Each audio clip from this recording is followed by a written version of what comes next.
Je vais avoir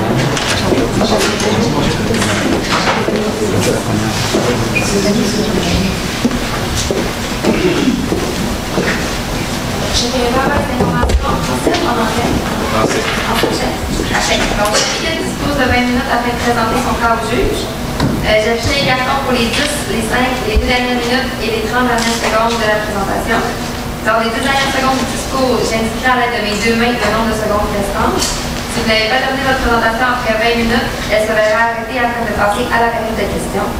Une période de questions d'une durée maximale de 5 minutes est allouée au jury à la fin de la présentation.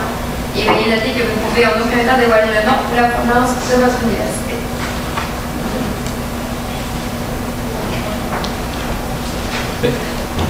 On dit qu'il y a 2 choses inévitables dans la vie, la mort et l'impôt. Malheureusement, vous n'êtes pas confronté au premier, par contre, on va pouvoir vous aider sur le deuxième. Vous êtes venu nous voir, M. Fontenelle, avec plusieurs questions. On va répondre à ces diverses questions lors de notre présentation. Premièrement, on a séparé ça en 3 catégories.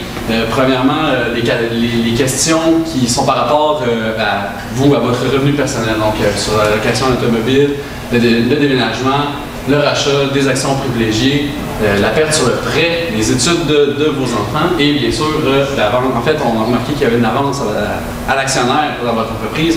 On va vous parler de ça.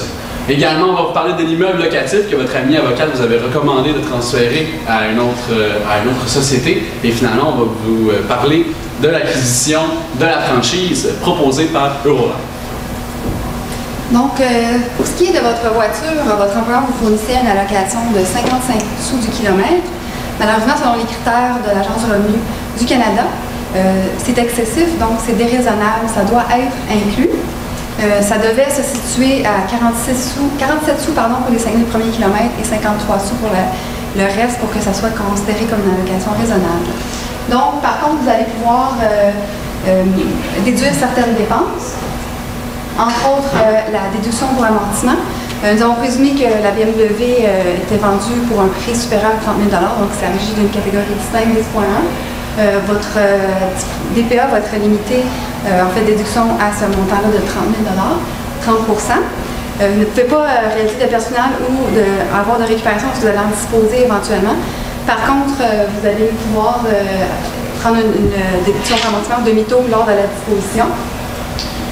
Également, les frais de fonctionnement que vous avez réellement engagés au cours de l'année vont pouvoir être déduits contre cette allocation-là. Également, les intérêts, si vous en avez, si jamais c'était toujours financé. Pour la Toyota, il n'y a aucun frais vraiment déductible, c'est un automobile pour usage personnel. Je veux juste mentionner que tous les frais que vous allez pouvoir déduire doivent être proratés selon votre kilométrage professionnel. Nous n'avions malheureusement pas les chiffres pour vous faire une démonstration. Donc, pour ce qui est du déménagement, s'il s'avère que vous réalisez votre projet de franchise pharmaceutique et que vous déménagez, vous allez devoir disposer de votre résidence. Généralement, ça génère un gain en capital. Dans ce cas-ci, il y a un gain en capital de 100 000 étant donné que vous pouvez bénéficier d'une exemption relativement au gain en capital sur une résidence principale qui est prévenue par la loi de l'impôt, vous allez pouvoir désigner votre résidence à titre de résidence principale aux années 2000 à 2011 et déduire la totalité de votre gain en capital. Donc, vous ne serez pas imposé sur cela. Donc, aucune incidence fiscale pour la disposition de votre résidence. Pour ce qui est des frais de déménagement, le franchiseur vous accordait 20 000 pour vos frais de déménagement. Nous avons déduit que si les frais de déménagement réels étaient inférieurs à 20 000 vous alliez devoir inclure la différence et vice-versa, si les frais de déménagement étaient supérieurs, vous allez pouvoir déduire ces frais-là. C'est considéré un peu comme un revenu d'emploi parce que c'est dû à votre emploi que vous allez engager ces frais-là. Donc, pour ce qui est du rachat des actions privilégiées que vous détenez, donc les actions privilégiées que vous détenez dans la société de votre sœur, donc vous avez exactement 500 actions privilégiées qui sont rachetables au gré de détenteur. Donc, vous avez décidé qu'il était grand temps, puisque vous ne voulez plus être actionnaire, qu'on rachète vos actions. Donc, si vos actions sont rachetées, il y aura l'article 84.3 qui va s'appliquer. Donc, les conséquences fiscales vont être les suivantes. Vous allez avoir donc elles ont actuellement une juste valeur de 10 000 $. Donc, vous allez avoir, comme ils ont un capital versé de 500 $, vous allez avoir un dividende réputé de 9 500 $ à inclure dans votre revenu pour cette année. Donc, le dividende réputé il va être imposé à peu près à 36%. Donc, cette situation ne serait pas avantageuse pour vous puisque vous allez augmenter votre impôt à payer. Mais cependant, il y aura aussi un autre calcul à faire en vertu de l'article 84.3. Donc, le calcul devient un capital. Donc, on va diminuer le produit de disposition de 9 500 $ du dividende réputé pour avoir un produit de disposition réputé qui est égal à 500 $. Donc, vous n'aurez aucun gain en capital à inclure dans votre revenu, mais cependant, vous aurez quand même un dividende de 9 500 $ à inclure dans ce qui est désavantageux pour vous. Donc, la deuxième solution qui s'offre à vous, ça sera de rouler les actions que vous détenez dans votre société, la société de gestion Fontenelle Inc. Donc, ça sera de les rouler selon l'article 85. Donc, vous allez rouler les actions, donc vous allez les transférer au PBR. Donc, cela n'occasionnera aucune conséquence fiscale. Donc, vous allez les rouler au PBR de 500 $. Ils auront toujours un capital versé de 500 $. Donc, la société, dans votre société, elle va vous émettre 500 actions privilégiées. Donc, elle va détenir les actions privilégiées. Donc, elle aussi, elle va recevoir les actions privilégiées que vous détenez dans la société gestion Mélanie Inc. Donc, avec cela, cela va vous permettre de reporter l'imposition à beaucoup plus tard. Et ça va permettre aussi donc, le rachat, bien sûr, d'actions par la société. Et quand la société va racheter les actions, c'est sûr que vous allez être imposé, mais cela va être fait beaucoup plus tard. Donc, la nouvelle situation, ce qui est suggéré, ça sera la suivante. Donc, vous aurez 500 actions privilégiées. Donc, les actions privilégiées vont être détenues via votre société de gestion, la société gestion Fontenelle. Donc, elle va détenir 500 actions privilégiées de Mélanie Inc. Donc, qui auront un capital versé de 500 $, un produit de base rajusté de 500 $, ainsi qu'une juste valeur marchande de 10 000 $. Donc, pour ce qui est du prêt que vous avez fait à votre ami Daniel, malheureusement, les frais ne seront pas déductibles puisque les frais, il s'agit d'un prêt personnel. Donc, les frais qui sont prêtés à quelqu'un, donc une amie qui vous échappe, donc Daniel, ne pourront pas être déduits dans votre revenu. Donc, le prêt, dans le fond, il sera perdu, donc la créance n'est pas récupérable puisque votre amie, elle a fait faillite cette année. Donc, vous vouliez prévoir des fonds pour les études de vos enfants dans l'avenir. Alors, nous, ce que nous vous recommandons, c'est de cotiser un régime enregistré d'épargne études. Donc, ce sont des cotisations qui ne sont pas déductibles dans votre revenu. Elles ne seront pas imposables non plus lorsque votre enfant va les retirer. Par contre, le revenu qui va être généré sur ces cotisations-là, lui, va être imposable. Également, le gouvernement fédéral et provincial offre une subvention pour les études. Pour le fédéral, c'est 20 des premiers 2 500 $ jusqu'à concurrence de 7 000 $. Et pour le provincial, c'est la moitié. Donc, ça va bonifier un peu les montants que vous allez accumuler. Vous ne pouvez pas cotiser plus que 50 000 $ et c'est jusqu'à l'âge de 31 ans. Vous avez un fils qui a déjà 19 ans, alors cette période-là est bien échéance. Vous pouvez créer aussi un REE pour les 3 enfants ensemble pour transférer d'un enfant à l'autre. Donc, comme on disait, non imposable. Si jamais ces points sont utilisés par un de vos enfants, comme je dis, vous pouvez le transférer d'un enfant à l'autre. Si ça s'avère que les 3 enfants ne l'utilisent pas, il y a plusieurs possibilités. Entre autres, vous pouvez retirer les sommes. Donc, ça, vous n'allez pas être imposé sur les montants qui sont relatifs aux cotisations. Les revenus générés sur les cotisations, eux, vont être imposables, évidemment. Et les subventions vont devoir être remboursées, ainsi que les revenus qui ont été générés par les subventions vont devoir être remboursés au gouvernement. Donc, ou, par contre, une autre stratégie de le transférer à un REER. Ça pourrait se faire sans conséquence fiscale. Finalement, pour les frais de scolarité de votre fils, vous avez ici un mot de Sylvain. Donc, juste mentionner que pour 2012, il était possible de transférer les crédits si jamais son revenu à lui était insuffisant, il ne voulait pas les utiliser. Donc, il y a des frais d'inscription, 15 de ce montant-là. Frais pour manuel, 65 $ par mois d'études, fois 15 on suppose qu'il est à temps plein. À temps partiel, c'est seulement 20 $. Et les frais de scolarité, 400 $ par mois à 15 200 $, c'est à temps partiel. Par contre, le crédit maximum qui peut vous être transféré est de 750 $. Le reste, c'est reportable indéfiniment pour votre fils pour ses revenus futurs lorsqu'il va terminer ses études.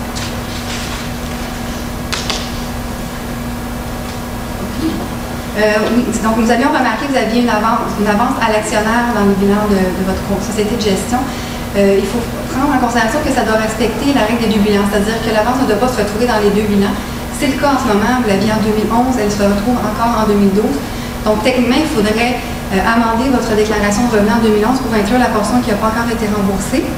Par contre, vous allez pouvoir annuler l'avantage imposable qui aurait été inclus relativement au taux d'intérêt qui était favorable, c'est-à-dire de 0. Donc, la différence entre le taux d'intérêt prescrit et le taux d'intérêt de 0 qui avait été inclus à titre d'avantage.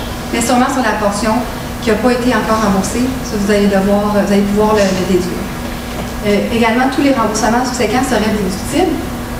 Par contre, nous avions une stratégie, on a vu du CDC. Vous pouvez simplement déclarer un CDC, prendre ces montants-là pour rembourser l'avance à l'actionnaire, puis ça réglerait vos problèmes. Vous n'auriez pas amendé votre déclaration de revenus pour 2011.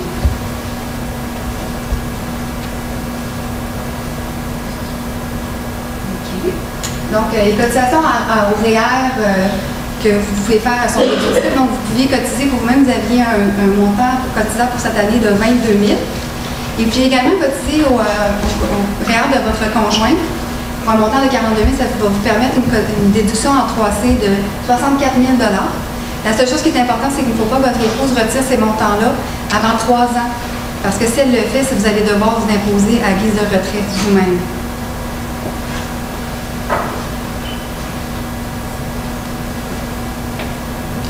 Pour ce qui est des frais sur l'immeuble, donc vous avez exactement 125 000 $ de revenus d'entreprise, donc vous avez fait une contestation. Donc ces frais ne pourront pas être bien sûr déduits. Cependant, vous avez des honoraires professionnels que vous avez payés à un fiscaliste pour contester la décision qui avait été prise par l'Agence du revenu du Canada. Donc ces déductions pourront être déductibles dans votre revenu cette année, donc vous allez avoir droit à une déduction de 12 000 $. Vous avez cependant payé aussi des intérêts donc, sur le retard, donc 1 500 $ et des pénalités de 1 000 $. Donc malheureusement, ces intérêts ainsi que la pénalité ne vont pas être déductibles, donc elles seront dans le fond perdues. Donc, vous avez aussi parlé que vous vouliez, suite au conseil que vous avez reçu d'une de vos amies, que vous voulez transférer votre immeuble locatif dans une nouvelle société de gestion. Donc, nous, la structure qu'on vous propose, ça serait de créer une nouvelle société de gestion qui s'appellerait Yves Fontenelle.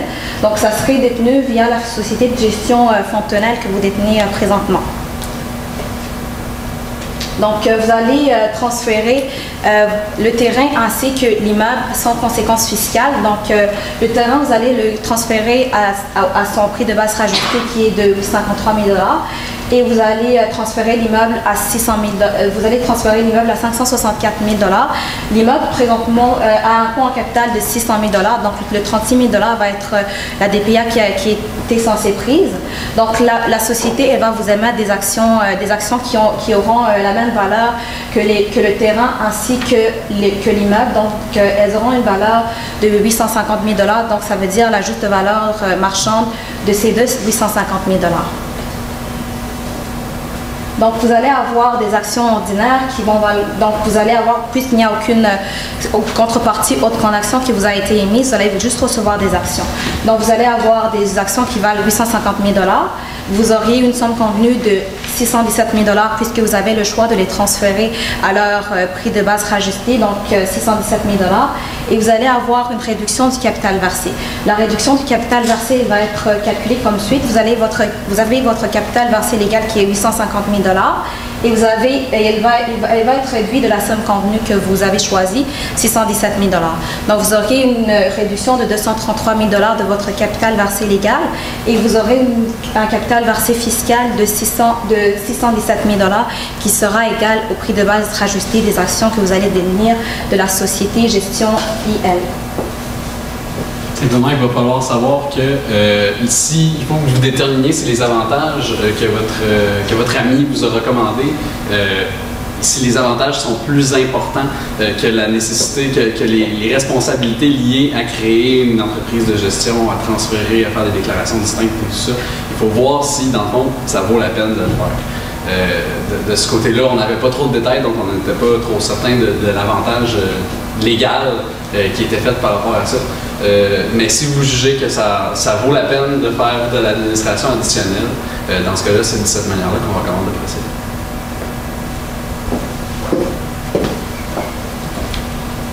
Parfait. Parfait. Donc, pour ce qui est de l'acquisition de la franchise, maintenant, Eurolife vous a proposé d'acheter une franchise pour 250 000 afin de distribuer leurs produits, afin de créer votre projet d'entrepreneuriat. Ce qui est parfait. Vous sembliez croire que l'offre était alléchante de manière du côté exploitation. Nous, ce qu'on va vous suggérer, c'est une structure de comment, dans le fond, acquérir cette franchise, comment exploiter, dans le fond, cette entreprise que vous voulez créer. Vous allez avoir deux options dans ce cas-là. Vous pourrez œuvrer en tant que travailleur autonome ou tout simplement vous incorporer. On va comparer un petit peu les avantages et les inconvénients de l'un et de l'autre. Donc, pour ce qui est d'être un travailleur autonome, il y a des avantages, c'est-à-dire qu'il y a certains frais qui vont être déductibles aux revenus. Ce ne sont pas tous les frais, mais il y en a certains, dont les frais, entre autres, de publicité. Également, vu que vous allez être imposé en tant que particulier, on juge d'ailleurs que vous allez possiblement ne plus travailler dans votre autre emploi chez Nord. Donc, vous allez être imposé de ce côté-là à taux progressif. Cet avantage-là est mitigé si vous versez un salaire à travers la corporation, mais on va en parler un petit peu plus tard. Vous allez pouvoir profiter des crédits personnels, encore une fois, cet avantage-là est mince. Et finalement, encore une fois, au côté salaire, vous allez pouvoir investir au côté des REER. Les inconvénients, vous allez devoir vous financer de manière personnelle, ou du moins en tant que particulier. Vous allez avoir une responsabilité personnelle par rapport à l'entreprise et également, vous allez devoir faire vos propres... dans le fond, vous allez devoir le faire à travers l'entreprise quand même, mais au niveau de l'emploi, ça va être différent pour les déductions à la source. Pour ce qui est de l'incorporation, maintenant, les avantages, c'est que dans le fond, les frais d'exploitation, ils vont tous être déductibles pas mal. Et vous allez avoir une responsabilité limitée. L'incorporation, justement, c'est un des avantages de ça. Et vous allez pouvoir vous financer assez facilement, soit à travers la société de gestion ou tout simplement à travers la société même. Lorsque vous allez faire un emprunt, ça va être un petit peu, dans le fond, ça va être moins cher au total. Vous allez pouvoir profiter de la déduction pour gain en capital si dans le fond, l'entreprise que vous exploitez va être détenue si dans le fond, la société va être une SEPA, c'est-à-dire que, il y a plusieurs conditions, on va en parler également. Vous allez pouvoir faire possiblement même un gel de cette entreprise à vos enfants. Vous avez mentionné que votre fils Sylvain voulait peut-être vous succéder ou du moins devenir à son tour pharmacien. Peut-être qu'exploiter l'entreprise familiale, ça va lui plaire. Et finalement, vous allez pouvoir retarder l'imposition à votre aise en décidant vous-même quand vous versez des dividendes ou des salaires, dans le fond, selon le cas. Les inconvénients, par contre, il y a des frais d'incorporation.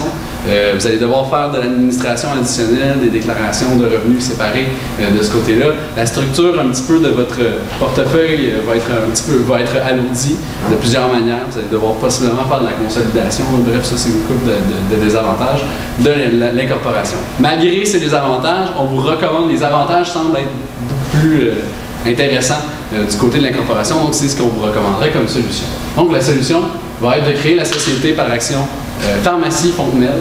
Vous allez pouvoir faire l'emprunt à travers une des sociétés, soit Gestion Fontenelle ou Pharmacie Fontenelle, incluant, mais pas limité à 250 000 pour la franchise. Évidemment, vous allez possiblement avoir besoin de plus d'emprunts pour l'exploitation de l'entreprise. Ce serait quand même assez normal. Et cet emprunt-là va pouvoir se faire à travers une société. L'idée, c'est que si vous faites un emprunt personnel pour financer ça, dans le fond, l'argent que vous devez gagner pour financer l'emprunt va être imposé à 48 %, tandis que le revenu qui va être gagné au sein de l'entreprise va être imposé à taux beaucoup moins. Donc, de cette manière-là, c'est plus facile de rembourser, ça va être plus rapide en fait de rembourser le prêt s'il est fait à travers une entreprise. Pour ce qui est de la franchise en tant que telle, lorsque vous allez l'acquérir, ce sera un actif pour votre entreprise. Ça va être un bien, dans le fond, un BIA. Donc, il va y avoir une MCIA de 187 500 amortissable à 7 %. Il va y avoir également, vous avez mentionné l'offre, dans l'offre d'Eurolife, il y avait le loyer, la moitié du loyer qu'elle allait payer sur 18 mois. Ça va être considéré comme étant un rabais sur la dépense. Ça va être en réduction de la MCIA. Les frais de publicité vont être déductibles, en dépenses, c'est quand même assez normal. Également, les redevances sur les ventes de 1,5 % vont être déductibles de ce côté-là. Et comme j'en ai parlé tout à l'heure, il va être possible de cristalliser la déduction pour gain en capital via le gel. C'est-à-dire que si jamais vous voulez transférer tranquillement l'entreprise à votre fils Sylvain ou quelconque, un autre de vos enfants peut-être qui serait intéressé par ça, ça va être possible et même ça va être beaucoup plus facile de par la structure.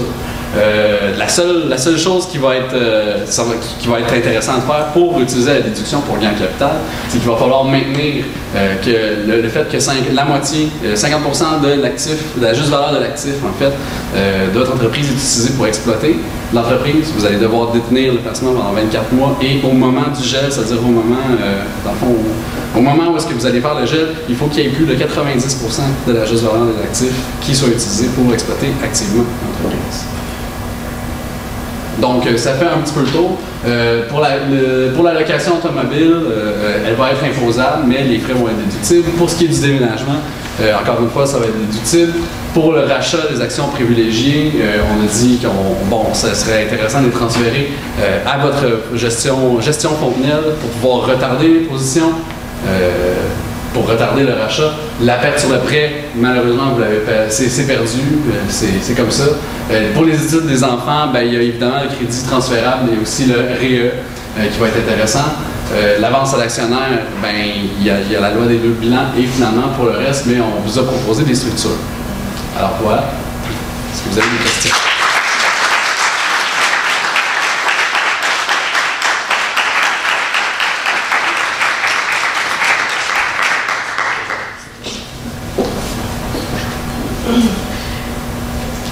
Dans le fond, moi j'avais une petite question quand vous parlez du roulement dans le fond, pour le rachat des actions privilégiées dans la gestion Mélanie, vous les roulez à la gestion. Pourquoi vous n'avez pas pensé des ventes directement? Vous avez parlé du dividende réputé, vous avez parlé du roulement, mais vous avez pensé à une vente directe? Oui, bien en fait, c'est qu'on ne savait pas exactement si votre sœur disposait des liquidités à cet effet-là. C'est évident que ça peut être avantageux. Donc, ça pourrait être une possibilité, mais ça va générer du gain en capital. Évidemment, c'est moins dispendieux que du dividende réputé, c'est moins chèrement imposé. Par contre, nous, notre but, c'était un peu de retarder l'imposition en mettant ces fonds-là dans la société de gestion, puis vous versez du dividende quand vous le voulez. Mais c'est vrai que ça pourrait se faire également par le biais de la société de gestion si votre sœur dispose des liquidités. Donc, si ma sœur veut que je me retire de la société dans l'année, on fait ça. C'est quoi l'avantage d'avoir un dividende réputé que d'avoir un roulement et recevoir un dividende? C'est quoi l'avantage en deux? Au lieu d'être imposé immédiatement, vous pouvez choisir quand vous allez vous verser le dividende. Mais si c'est dans la même année? Mais le dividende va se retrouver dans la société. Lorsque la gestion Mélanie va racheter les actions à gestion Fontenelle, en fond, il va s'agir d'un dividende intercompagnie non imposable. Et dans le fond, c'est vous qui allez pouvoir décider dans gestion Fontenelle quand gestion Fontenelle rachète ses actions. Évidemment, si gestion Mélanie était une SCPE, on ne savait pas si c'était le cas, mais si gestion Mélanie était une SCPE, les ventes en un tiers auraient pu faire profiter de la déduction pour gain en capital. On n'avait pas cette information-là. Donc, on n'a pas nécessairement jugé pertinent de le mentionner.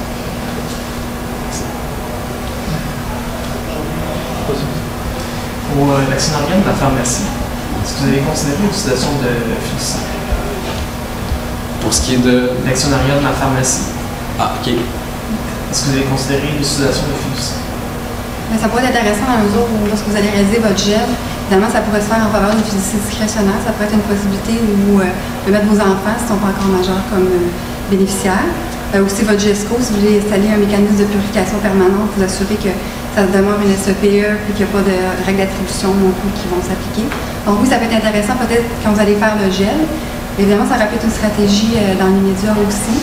C'est évident, si vous voulez pouvoir assurer l'avenir de votre enfant, de vos enfants, ça pourrait être intéressant. Mais nous, on va quand même le faire quand vous allez procéder au gel. En fait. Okay. Même vous allez pouvoir inclure vos petits-enfants à venir pour assurer la postérité de votre famille. Merci beaucoup. Merci.